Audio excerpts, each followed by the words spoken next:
दोस्तों, सोनम वांगचुक ने 26 दिनों के अनशन को तोड़ दिया है। 28 जून से शुरू हुए इस अनशन को उन्होंने जंतर मंतर पर छात्रों के नीट पेपर लीक और शिक्षा व्यवस्था के खिलाफ कॉकरोच जनता पार्टी के आंदोलन के समर्थन में किया था। अब सवाल यह है कि इसे अब कैसे देखा जा रहा है और छात्र आंदोलन का आगे क्या होगा। चलिए डिटेल में समझते हैं इस वीडियो में। सबसे पहले बताते हैं कैसे टूटा ये अनशन। सोनम वांगचुक 26 दिनों तक सिर्फ नमक और पानी पर रहे। वजन 9 से 11 किलो कम हो गया। उनकी हालत बिगड़ने पर पुलिस ने उन्हें अस्पताल शिफ्ट कर दिया था। 21वें दिन उन्होंने शिक्षा मंत्री धर्मेंद्र प्रधान का इस्तीफा, पेपर लीक में मारे गए छात्रों के परिवारों को मुआवजा और शांतिपूर्ण प्रदर्शनकारियों पर कोई केस न दर्ज करने जैसी मांगे रखी थी।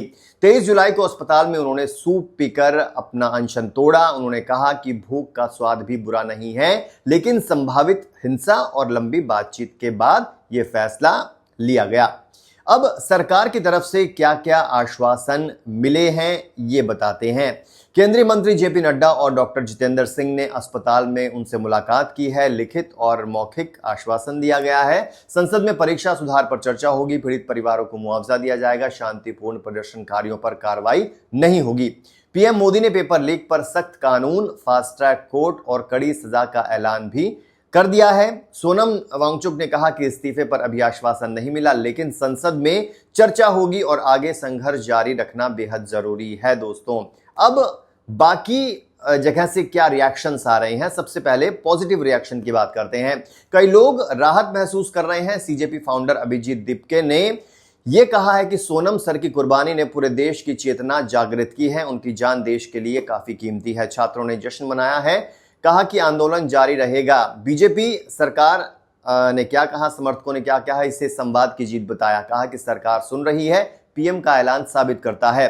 आलोचक क्या कहते हैं। कुछ ने कहा कि बिना इस्तीफे के आंदोलन अधूरा है। राहुल गांधी जैसे नेताओं ने पीएम के जवाब को अपर्याप्त बताया है। सोशल मीडिया पर मिले जुले रिएक्शंस हैं। कुछ कह रहे हैं आंदोलन अब और मजबूत होगा, तो कुछ सरकार ने चाल चली है ये कह रहे हैं।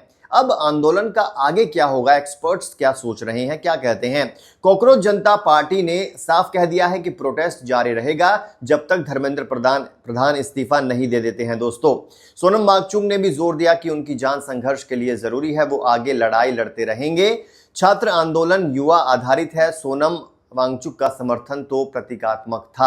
आंदोलन अब उनके बिना भी चल सकता है। दोस्तों, संसद सत्र में मुद्दा उठने की उम्मीद है, लेकिन अगर मांगे पूरी नहीं हुई तो मार्च, प्रदर्शन और दबाव बढ़ सकता है। लद्दाख के मुद्दे, 6th शेड्यूल आदि भी उनके एजेंडे में है, लेकिन इस बार फोकस शिक्षा सुधार पर है। अब बड़ा संदेश क्या है और कंक्लूजन क्या है। सोनम वांगचुक ने दिखा दिया कि गैर हिंसक संघर्ष और उपवास अभी भी सत्ता पर दबाव बना सकते हैं। उनके पिता की पुरानी अनशन विरासत भी याद आ गई इसमें। यह घटना शिक्षा व्यवस्था में सुधार, युवाओं की नाराजगी और लोकतांत्रिक विरोध के अधिकार पर बहस छेड़ गई है। दोस्तों, आंदोलन खत्म नहीं हुआ, बल्कि नई दिशा मिल गई है। छात्रों की आवाज अब और मजबूत हो सकती है। आप क्या सोचते हैं, हमें कमेंट में जरूर बताइए।